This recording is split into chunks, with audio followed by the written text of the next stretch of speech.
E aí, Gus aqui. No vídeo de hoje eu vou tratar sobre educação em cima dessa notícia aqui, ó, da CNN Brasil.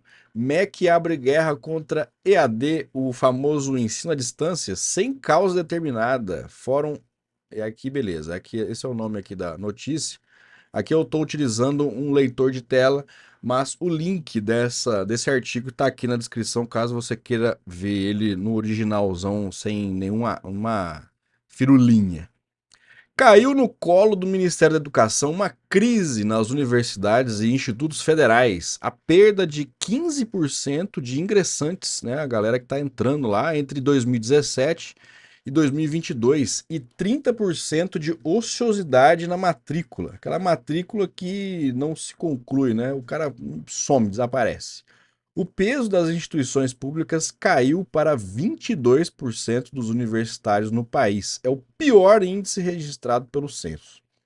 Isso aqui ligou o alerta da galera inteira aí, do pessoal das universidades públicas e tal, que tem diminuído muito, né? Portanto, aí a quantidade de pessoas que entram na universidade pública e que, consequentemente, vão entrar em instituições privadas. E aí na maioria em cima de ensino à distância. Assim, tá, beleza, mas e daí? Qual que é a diferença disso e o que isso é importante para mim, né? Vamos lá, ó, vamos continuar aqui com os trechos que eu marquei. O ensino privado avançou para 78% da matrícula. Aumentou muito a quantidade de pessoas fazendo ensino superior em instituições privadas. Na modalidade EAD, ou ensino à distância, o setor privado registrou 4 milhões, um pouco mais, 4 milhões e 100 mil alunos contra 182 mil no setor público. A diferença é absurda. Em percentuais, 96% contra 4%. Fala assim, beleza, mas e qual que é o problema disso? O problema é o seguinte: vestibular. A verdade é uma só. Para você entrar em uma instituição pública, você tem que fazer um vestibular, um processo seletivo, que é em cima de uma prova, que é extremamente difícil. Porque para você ter um ensino de qualidade público, você tem que ser da elite intelectual do país. Então, eles elitizam para pegar os top pessoas, não importa de onde ela é, mas ela tem que passar ali em cima de uma régua para entrar em determinado curso para fazer uma instituição pública. Quando a educação básica ela é medíocre ou um lixo, quanto pior ela pior prepara as pessoas para o vestibular. Se eu não consigo ter um ensino de qualidade que me prepare para entrar numa instituição pública que tem um nível muito mais elevado de dificuldade no processo seletivo, eu não vou conseguir. E se eu não vou conseguir, aí eu parto para outras alternativas. E aí, no caso, a alternativa é privado. Então eu vou aqui estudar numa faculdade paga. E dependendo de onde eu moro, às vezes nem tem faculdade paga. Então, como é que eu vou fazer? Aí é onde entra o EAD, que aí você não tem barreira de localidade nenhuma, né? Você pode morar onde você quiser, interior do interior do interior, é só você ter ali um acesso à internet que você consegue pagar por um ensino. E aí você tem essa divisão muito grande. Então, isso sempre vai acontecer e cada vez vai acontecer mais, porque o ensino básico, ele é cada vez pior, o ensino público, e o privado também, não deixa de ser, que prepara cada vez menos as pessoas para passar em vestibular de instituição pública e elas acabam indo para a privada. Beleza. Então aqui está a diferença absurda entre uma modalidade e outra. O Ministério passou a fazer ataques, portanto, à EAD, tão logo saiu o censo do ensino superior de 2022. O censo do ensino superior ele é como se fosse uma métrica, né, ali, uma planilha zona. Inclusive, isso aqui é dado público. Você consegue acessar lá no site do MEC e ver esse censo, pegar todas as informações ali e tal, é domínio público. Sobre os estudantes ali, concluintes, ingressantes e tal, sobre os cursos no Brasil inteiro. E aí, por que começam esses ataques aqui ao EAD? Quando você tem o EAD para valer, a hora que começa a ter o EAD, o que aconteceu? Muitas empresas de fora vieram, grupos educacionais, compraram um monte de faculdade, aqui para resumir a minha lei de raciocínio. Compraram um monte de faculdade e falaram assim: vamos colocar a distância, porque daí a gente não precisa de infraestrutura física quase que nenhuma, é só colocar polo que é só você alugar, igual uma sala parecendo um bar, onde você sobe a porta de ferro, e aí a pessoa ali, quando ela precisa fazer alguma avaliação e tal, não sei o que, já resolve, beleza. E no fim das contas, ela estuda na casa dela, assistindo vídeo ali e tal, fazendo online. É a ideia. E eu consigo escalar esse negócio. Então, ao invés de eu ter um monte de professor, eu pago para um professor, ele vai lá, grava num estúdio, e eu dou essa mesma aula para 100 mil pessoas durante 10 anos a mesma aula. Eu não preciso ficar. Então, eu consigo escalar isso. Aumentar a quantidade de alunos sem aumentar a quantidade de custo. E aí, com isso, eu consigo abaixar o valor da mensalidade e ser acessível. Então, você tem aí, você só jogar no Google, você encontra curso, tudo quanto é coisa aí por R$ 100 a mensalidade.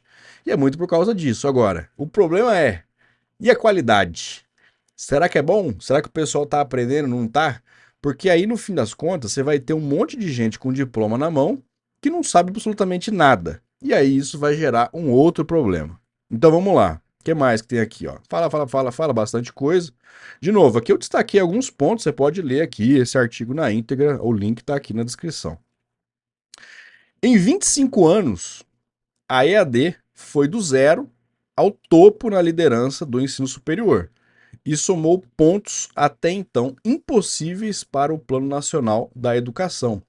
Aqui o autor aqui desse artigo ele está trazendo o seguinte, de que, pô, é bom, deu acesso a muita gente, a pessoa consegue estudar, antes ela não conseguia estudar, porque imagina só, se eu não consigo passar numa instituição pública por déficit de aprendizagem ali da minha escola, etc., não passei.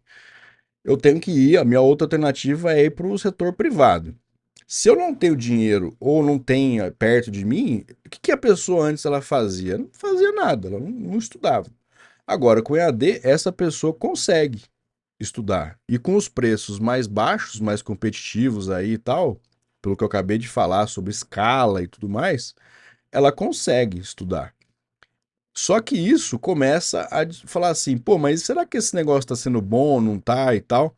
E aí, olha só, uma das coisas, o MEC, o Ministério da Educação, ele tem algumas métricas ali para poder ver se o curso, a faculdade é boa ou não é. Os dados revelam que na EAD estão aqueles que moram mais ao interior do país ou na periferia das grandes cidades, e com 70% de concluintes do sexo feminino. Isso aqui tem muito a ver com o lugar onde a pessoa mora, onde não tem a possibilidade dela fazer no presencial. Então, se é no interior do interior, lá na cidade não tem uma instituição. Ela não consegue, nem se ela quiser, nem se ela tiver dinheiro, nem se. Ela não tem essa possibilidade. Então, essas pessoas que antes não tinham essa possibilidade de estudar, hoje elas têm. Por isso que a maioria é do interior. E aí, também um dado curioso é que 70% das pessoas que concluem são do sexo feminino. Porém, o mais revelador está nas informações do Exame Nacional de Desempenho dos Estudantes, o ENAD, que é uma prova que acontece a cada 3 anos para cada curso, que avalia ali o desempenho, né, da pessoa. Então, o quanto que ela sabe, quanto que ela aprendeu naquele curso. Esse teste, esse exame é altamente discutível aqui, tá? Mas não é o tema. É uma das métricas que o MEC usa para saber a qualidade dos cursos e das instituições. Temos um desempenho equilibrado entre as modalidades ao longo dos ciclos. Né? O ciclo aí é a cada 3 anos. Né? Então, por exemplo, você tem lá ciência da computação, você faz esse ano, ciência da computação vai ter de novo daqui 3 anos. Essa que é a ideia. E um fator superior de IDD, que é o indicador de diferença entre o desempenho observado e esperado na EAD. O que é isso aqui? Ó? Eles medem com base num um cálculo maluco lá, é público, mas ninguém entende esse cálculo. Mas em resumo é o quê? Eles vão pegar a sua nota do Enem. Eles vão pegar uma porção de dados ali para saber meio que tipo o ENAD, a hora que você ingressa, então o ENAD faz ingressantes e concluintes. Para poder fazer o quê? Qual que é a diferença entre a pessoa que entrou no curso e ela saiu? Quanto que ela aprendeu no curso? Então isso que é o IDD. E mostrou aqui os dados de que esses dados eles são muito parecidos entre presencial e EAD. Dentre os cursos com alunos participantes do ENAD 2021, então, portanto, não são todos os cursos que tiveram a avaliação de DD, 60% dos cursos à distância tiveram agregação positiva. Então, foram ali, ok. Isso significa que estes alunos ampliaram o nível de conhecimentos e de desempenho durante a formação. Beleza, então, de novo, eu medi qual que era o nível intelectual de conhecimento dessa pessoa no início, logo quando ela entrou, medi de novo a hora que ela concluiu e aí eu fiz uma diferença entre essas duas variáveis. A mesma conta feita para os cursos de graduação presencial mostrou o indicador de 53%. Então ali é bem próximo, né? Os dois, inclusive o EAD sendo maior. Aqui ele coloca aqui, né, que não é disputa entre modalidades, é soma pelo bem do país. Só que qual que é a treta aqui que eu queria colocar, que é interessante? Essa diferença, ela é uma métrica, é um jeito de medir. Só que isso aqui é muito problemático pelo seguinte: se você pega uma pessoa que sabe nada de um assunto, então vamos supor, o IDD, o início lá foi zero. Fala assim, ó, não sei nada. E aí ela parte de zero e aí ela aprende 3, ela sai com 3. Então ela saiu de 0 para 3. Beleza? Então ela teve um aumento de 3 pontos. Vamos imaginar de uma escala de 0 a 10. Ela cresceu 3. Se eu pego uma pessoa que é 8, que ela consegue 8, e aí ela vai para 10, ela teve um aumento pior do que a que cresceu 3. Só que a que cresceu 3, ela é 3, o outro é 10. Só que a diferença é menor. Então, por isso que é difícil você usar isso apenas como uma métrica de sucesso. Falar assim, nossa, aprendeu muito. Depende do nível de quanto conhecimento essa pessoa tinha na hora que ela entra no curso. Então, por exemplo, se ela tiver uma interpretação de texto muito ruim, se ela não tiver um raciocínio lógico legal, e aí para qualquer curso que seja, se ela não teve um ensino de matemática básica, coisas básicas que se aprende em qualquer escola minimamente razoável, e se ela aprende um pouco na faculdade, durante ali os 3, 4, 5 anos que ela vai ficar, é um salto muito maior do que alguém que tem um nível alto para crescer mais ainda. Percebe? Então, tipo, existe uma complexidade aqui que você tem que levar em consideração. Não dá para você ignorar isso e olhar só os dados nu e cru, né? E aí, para finalizar aqui, ele fala o seguinte, ó, o ENAD 2022, que são outros cursos em relação a 2021 aqui, mas tudo bem, a métrica usada. O resultado apurado entre os cursos equivalentes que existem nas duas modalidades, então, sei lá, exemplo, educação física, presencial e EAD, foi de 40,21% de acerto no EAD contra 39,78% no presencial, ou seja, teve aí quase que é um empate técnico ali, né? Dentro de estatística seria um empate técnico, mas um pouquinho maior aí dentro de EAD, de quantidade de acertos ali de questões. Isso aqui também a gente conseguiria questionar aqui bastante, para falar assim, pô, a prova do ENAD é uma prova que majoritariamente é uma prova de múltipla escolha que você pode chutar e acertar. Estatisticamente isso não é levado em consideração, mas existe essa possibilidade. E aqui eu não estou defendendo um lado ou outro, aqui eu só estou colocando as regras na mesa porque é importante você olhar as duas coisas. Então, pô, não é o dado em si só que vai me dizer que o EAD é bom pra caramba e tal. O que a gente vê muito nós tivemos um aumento muito grande de pessoas que se formam Ou seja, elas saem com uma profissão, então foi lá, fez pedagogia, beleza, tem um diploma, então você é pedagoga, você é pedagogo. Você já pode trabalhar em educação infantil, você já pode ser professor e tal, fazer concurso público, etc. Né? Você tem uma profissão digna ali para você trabalhar e tal. Só que o quanto que essa pessoa sai sabendo e preparada para o mercado de trabalho? Esse é o grande problema. Com essas faculdades horríveis, trazendo um curso extremamente barato e fazendo essas pessoas serem aprovadas e chegarem no final e tendo diploma e não sendo preparadas para o mercado, o que você tem? Você tem uma pessoa que se forma, que tem uma profissão, mas aí agora ela parte para ser desempregada. Não tem um emprego. Porque o empregador vai exigir um nível de conhecimento X que ela não adquiriu durante aquela formação.